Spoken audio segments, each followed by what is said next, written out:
Una voz le pidió que dejara todo. No una visión espectacular con ángeles y fuego. No un sueño lleno de imágenes imposibles.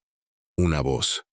En la oscuridad de una ciudad pagana, en medio de una familia que adoraba a dioses de barro y piedra, una voz le dijo a un hombre de 75 años que empacara sus pertenencias, tomara a su familia y se fuera hacia una tierra que todavía no le había sido mostrada, sin mapa, sin destino confirmado, sin garantías visibles de nada. Y ese hombre obedeció. Esa decisión, tomada en silencio en la ciudad de Harán hace 4000 años, cambió el curso de la historia humana de una manera que ningún otro acto individual en la historia registrada ha podido igualar, porque de ese hombre descendería un pueblo, de ese pueblo vendrían las escrituras, y de esas escrituras llegaría al mundo el mensaje de salvación que todavía hoy transforma vidas en cada rincón del planeta. Pero hay algo en la historia de Abraham que la mayoría de los sermones cuentan de manera incompleta. Hay un secreto que vive entre las líneas de Génesis, que el libro de Romanos toca brevemente y que el libro de Hebreos desarrolla con una profundidad que puede literalmente cambiar la forma en que entiendes tu propia fe. Un secreto que no habla del Abraham, de los tapices religiosos, solemne y distante. Habla del Abraham real. El que esperó 25 años por una promesa que no llegaba. El que mintió 2 veces por miedo. El que intentó ayudar a Dios con sus propios planes y produjo consecuencias que todavía hoy marcan la historia del Medio Oriente. El que en el momento más oscuro de su vida levantó un cuchillo sobre su propio hijo. Ese Abraham, el humano. El que falló y creyó y dudó y obedeció y tembló y confió. Ese es el secreto que la Biblia no explica en un titular. Y cuando lo ves completo, algo cambia en la manera en que te acercas a Dios. Antes de continuar, si todavía no eres parte de este canal, suscríbete ahora mismo y activa la campana de notificaciones. Cada semana abrimos los secretos más profundos de la Biblia con historia real, arqueología y verdad espiritual que va más allá de lo superficial. No querrás perderte lo que viene. Y si esta historia ya está hablando a tu corazón, deja tu like ahora. Ese gesto pequeño ayuda enormemente. Ahora sigamos. Ur de los Caldeos, año 2000 a.C. aproximadamente. Para entender a Abraham tienes que entender primero el mundo que dejó. Y Ur no era un lugar cualquiera. Era una de las ciudades más avanzadas, más ricas y más impresionantes de la civilización mesopotámica. Los arqueólogos que excavaron Ur en el siglo XX encontraron evidencia de una ciudad con sistemas de alcantarillado, casas de 2 pisos, escuelas donde los niños aprendían matemáticas y escritura cuneiforme, mercados que comerciaban con materiales de todo el mundo conocido, y un nivel de sofisticación cultural que superaba a muchas ciudades europeas de 2000 años después. El gran templo de Ur, el Sigurat, se elevaba sobre la llanura mesopotámica como una montaña artificial de ladrillos cocidos, visible a kilómetros de distancia, dedicado al dios Luna Nana. Era el centro espiritual, político y económico de toda la ciudad. Y la familia de Abraham, según Josué 24, servía a esos dioses. Teraj, el padre de Abraham, era parte de ese sistema religioso. Había crecido en él. Su identidad, su comunidad, su seguridad, todo estaba entretejido con esa cultura y esa espiritualidad pagana. Ese era el mundo de Abraham, el nombre original de Abraham antes de que Dios lo cambiara. Un mundo de certezas conocidas, de dioses visibles, de estructuras sociales establecidas, de pertenencia cultural que daba identidad y seguridad. Un mundo perfectamente comprensible y perfectamente organizado alrededor de todo lo que no era el Dios verdadero. Y fue en ese mundo donde la voz lo llamó. Génesis 12 registra el llamado con una brevedad que contrasta dramáticamente con lo que ese llamado implicaba. Vete de tu tierra y de tu parentela y de la casa de tu padre, a la tierra que te mostraré. Vete, no cuando estés listo, no cuando tengas un plan claro, no cuando las circunstancias sean favorables. Vete, ahora. Dejando atrás las 3 cosas que en el mundo antiguo constituían la totalidad de la identidad y la seguridad de un ser humano. Su tierra, que era su sustento económico. Su parentela, que era su red de protección social. La casa de su padre, que era su herencia, su nombre, su lugar en el mundo. Dios le estaba pidiendo a Abraham que soltara absolutamente todo lo que lo definía. No parte, todo. Y a cambio le ofrecía una promesa con 7 elementos que Génesis 12 registra. Una gran nación, bendición personal, un nombre grande, ser fuente de bendición, bendición para los que lo bendijeran, maldición para los que lo maldijesen, y que en él serían benditas todas las familias de la tierra. La última parte de esa promesa es la que lo cambia todo. Todas las familias de la tierra. No solo Israel, no solo el Medio Oriente. Todas. Desde el principio, el plan de Dios con Abraham nunca fue exclusivamente nacional. Era universal. Era para ti. Era para este momento. Era para cada persona que en algún punto de la historia humana encontraría a Dios a través del linaje espiritual de ese hombre que obedeció en la oscuridad de Harán. El viaje que siguió fue extraordinario y perturbadoramente humano. Abraham tomó a Sarai su esposa, a Lot su sobrino, a todos sus siervos y sus bienes acumulados, y salió hacia Canaán. Era una caravana considerable. No era un hombre pobre ni improvisado. Era un patriarca con recursos, pero esos recursos no cambiaban el hecho fundamental de que viajaba hacia lo desconocido, sostenido únicamente por una promesa que había escuchado pero que todavía no tenía ninguna confirmación visible. Llegó a Canaán, atravesó la tierra, y Dios le apareció en Siquem y le dijo: «A tu descendencia daré esta tierra». Abraham construyó un altar, siguió viajando. Construyó otro altar entre Bet-El y Jai. Y después vino la primera prueba seria. Hambre, un hombre que acaba de recibir la promesa de poseer una tierra y construir una gran nación, se encuentra con que esa tierra está en hambruna, y baja a Egipto para sobrevivir. Guarda este momento, porque aquí aparece por primera vez el Abraham que los sermones prefieren ignorar. Cuando se acercaba a Egipto, Abraham le dijo a Sarai: «Yo sé que eres mujer de hermoso aspecto, y cuando te vean los egipcios dirán: su marido es, y me matarán a mí, y a ti te reservarán la vida. Ahora pues, di que eres mi hermana, para que me vaya bien por amor a ti, y viva mi alma a causa de ti». El padre de la fe, el hombre que había dejado todo por obedecer a Dios, mintió. Mintió por miedo. Comprometió la integridad de su esposa para proteger su propia vida, y lo haría de nuevo, años después, con el rey Abimelech. El mismo engaño, la misma mentira, el mismo miedo. ¿Por qué la Biblia registra eso? ¿Por qué Dios no editó esas partes incómodas de la historia del padre de la fe? Porque la Biblia no es una colección de héroes perfectos diseñados para hacerte sentir inadecuado por comparación. Es el registro honesto de personas reales que tuvieron fe real en medio de fallos reales. Y el mensaje que esa honestidad transmite es más poderoso que cualquier hagiografía perfecta podría serlo. La fe de Abraham no fue la fe de un hombre sin miedo. Fue la fe de un hombre que siguió creyendo a pesar del miedo. Los años que siguieron al regreso de Egipto construyeron la historia de Abraham capa por capa, con la complejidad de la vida real. Lot y Abraham se separaron porque sus rebaños eran demasiado numerosos para coexistir. Lot eligió las llanuras del Jordán, fértiles y prósperas, cerca de Sodoma. Abraham quedó en Canaán. Y Dios, después de esa separación, le habló de nuevo. «Alza ahora tus ojos y mira desde el lugar, donde estás hacia el norte y el sur, y al oriente y al occidente. Porque toda la tierra que ves, la daré a ti y a tu descendencia para siempre». Una promesa más detallada, una confirmación más clara.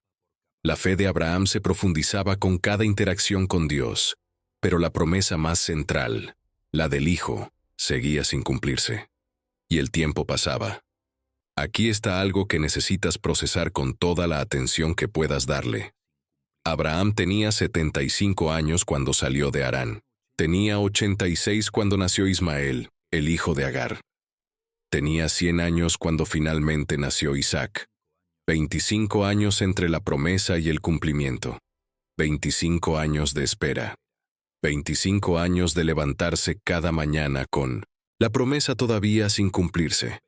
25 años de mirar el vientre estéril de su esposa y elegir seguir creyendo. ¿Cuánto tiempo llevas tú esperando el cumplimiento de algo que Dios te prometió? En el año 10 de su llegada a Canaán, Sarai tomó una decisión que tenía perfecta lógica cultural para su época, pero que produjo consecuencias que se extienden hasta hoy. Le ofreció a Abraham a su sierva egipcia, Agar, como segunda esposa, para que tuviera descendencia a través de ella. Era una práctica completamente aceptada en las costumbres del Oriente Medio antiguo. Los textos legales mesopotámicos de esa época, como el Código de Hammurabi y los documentos de Nuzi, documentan exactamente ese tipo de arreglo. Era lógico, era culturalmente apropiado, y era el resultado de una fe que había comenzado a cansarse de esperar. Abraham aceptó, Agar concibió, y la dinámica en esa familia se fracturó de una manera que el tiempo no ha podido reparar completamente. Porque de Ismael, el hijo de Agar, descendería el pueblo árabe, y de Isaac, el hijo de la promesa, descendería el pueblo de Israel. 2 hermanos, 2 pueblos. Una tensión que comenzó en esa tienda en el desierto de Canaán y que todavía hoy llena los noticieros del mundo. Eso es lo que ocurre cuando le ayudamos a Dios con nuestros propios planes. No porque Dios no pueda redimir nuestros errores, sino porque las consecuencias de esos errores tienen una vida propia que va más allá de lo que podemos anticipar. 13 años después del nacimiento de Ismael, cuando Abraham tenía 99 años, Dios volvió a aparecer. Yo soy el Dios Todopoderoso. Anda delante de mí y sé perfecto. Y Dios cambió su nombre. De Abram, que significa Padre exaltado, a Abraham, que significa Padre de multitudes. Un nombre que era en sí mismo una declaración de fe, porque en ese momento Abraham todavía no tenía el hijo prometido. Cada vez que alguien pronunciaba su nuevo nombre, estaba declarando algo que todavía no existía en el plano visible. Dios también estableció el pacto de la circuncisión, la señal física permanente en el cuerpo de cada varón hebreo que recordaría generación tras generación el pacto establecido con Abraham. Y prometió algo que hizo que Abraham cayera sobre su rostro y se riera. Sara dará a luz un hijo. Sara tenía 90 años. Abraham tenía 100. La biología humana tenía sus propias leyes. Y sin embargo, Dios no modificó la promesa para hacerla más creíble. La dejó exactamente como era, imposible desde cualquier perspectiva humana, y le pidió a Abraham que la creyera de todas formas. El libro de Romanos describe lo que ocurrió dentro de Abraham en ese momento con palabras que son quizás las más poderosas sobre la naturaleza de la fe que existen en toda la Biblia. Él creyó en esperanza contra esperanza, para llegar a ser padre de muchas gentes. Y no se debilitó en la fe al considerar su cuerpo, que estaba ya como muerto, siendo de casi 100 años, o la esterilidad de la matriz de Sara.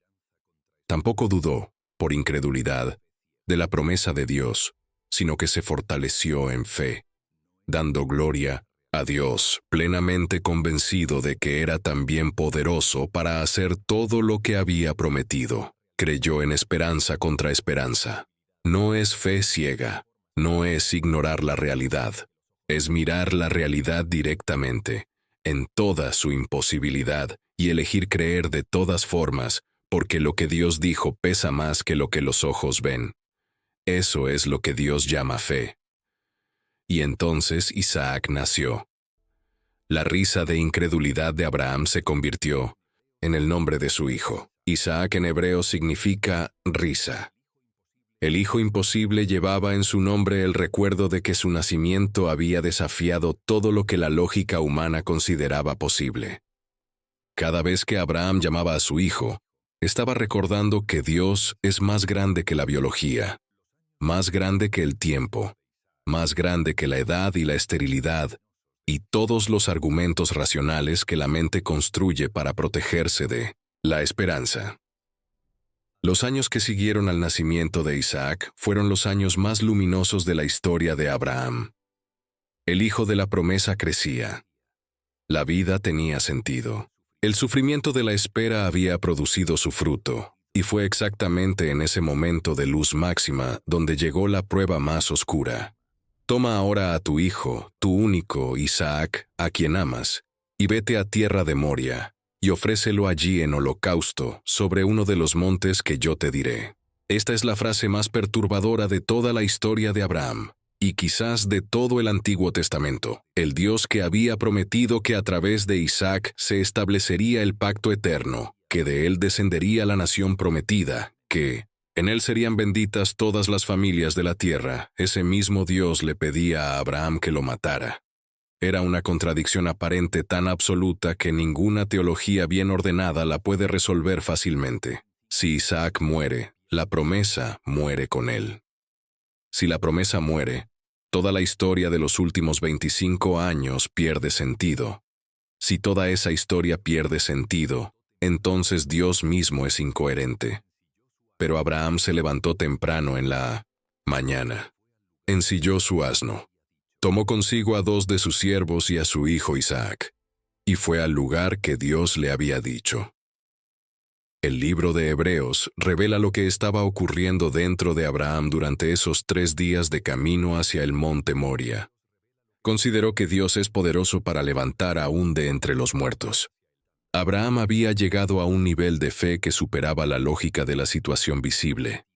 Si Dios había prometido que a través de Isaac vendría la nación prometida, y Dios le pedía que lo sacrificara, entonces Dios tendría que resucitarlo. Porque Dios no puede contradecirse a sí mismo. Esa es la fe más alta que existe, no la fe que cree cuando todo apunta al sí, la fe que cree cuando todo apunta al no. La fe que confía en el carácter de Dios cuando no puede confiar en las circunstancias. El diálogo en el camino hacia el monte es uno de los momentos más cargados emocionalmente de toda la Biblia. Isaac cargaba la leña sobre su espalda. Abraham cargaba el fuego y el cuchillo. Y en algún punto del camino, Isaac dijo: «He aquí el fuego y la leña. Pero, ¿dónde está el cordero para el holocausto?». Esas palabras deben haber atravesado el corazón de Abraham como una espada. Su hijo. Su risa, el hijo de la promesa, preguntando inocentemente dónde estaba el animal que iba a morir sin saber que él era la respuesta a su propia pregunta. Y Abraham respondió con una frase que era simultáneamente una declaración de fe y una profecía que no entendía completamente. «Dios se proveerá de cordero para el holocausto, hijo mío. Dios se proveerá». Llegaron al lugar. Abraham construyó el altar, ordenó la leña, ató a su hijo, lo puso sobre el altar, y extendió su mano y tomó el cuchillo para degollar a su hijo. En ese momento, la voz volvió: «Abraham, Abraham, no extiendas tu mano sobre el muchacho, ni le hagas nada, porque ya conozco que temes a Dios, por cuanto no me rehusaste a tu hijo, tu único». Y Abraham alzó los ojos y vio un carnero trabado en un zarzal por sus cuernos, y lo ofreció en holocausto en lugar de su hijo. Dios se proveyó, exactamente como Abraham había dicho.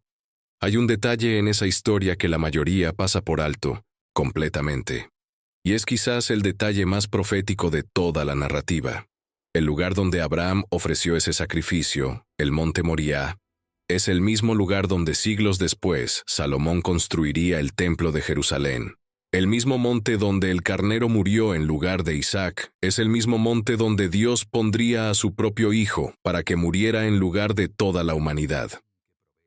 Abraham no estaba solo viviendo una historia personal, estaba representando, con su cuerpo y su fe y su cuchillo y sus lágrimas, una imagen anticipatoria del mayor acto de amor de la historia del universo, el padre que entrega a su hijo, el hijo que carga la leña de su propio sacrificio, la provisión que llega exactamente cuando todo parece perdido. 2000 años antes de la cruz, Dios estaba ensayando en el monte Moria lo que haría en el Calvario. El secreto que la Biblia no explica en un titular es ese, que la historia de Abraham no es principalmente sobre Abraham. Es sobre el Dios que usa la historia de un hombre para revelar su propio corazón. Un corazón que da a su Hijo amado. Un corazón que provee cuando la situación parece imposible. Un corazón que honra la fe que cree en esperanza contra esperanza. Y ahora la pregunta llega directamente a ti. ¿Hay algo que Dios te ha pedido que sueltes y que todavía no has soltado? ¿Hay un Isaac en tu vida? Algo que amas más que a nada en el mundo. Algo que sientes que si Dios te lo quita, ¿perderías el sentido de todo? Hay una promesa que has estado esperando durante más tiempo del que te parece razonable y que la lógica te dice que ya no tiene sentido seguir esperando. Abraham esperó 25 años, mintió 2 veces por miedo. Intentó ayudar a Dios con sus propios planes. Tuvo dudas que el texto registra con honestidad. Y Dios lo llamó su amigo. No su empleado perfecto. Su amigo. Porque lo que Dios buscaba en Abraham no era impecabilidad, buscaba orientación. Buscaba un corazón que, a pesar de los fallos, siguiera mirando en la dirección correcta. Un corazón que en el momento de mayor prueba eligiera confiar en el carácter de Dios por encima de la lógica de la situación. Eso es lo que Dios busca en ti.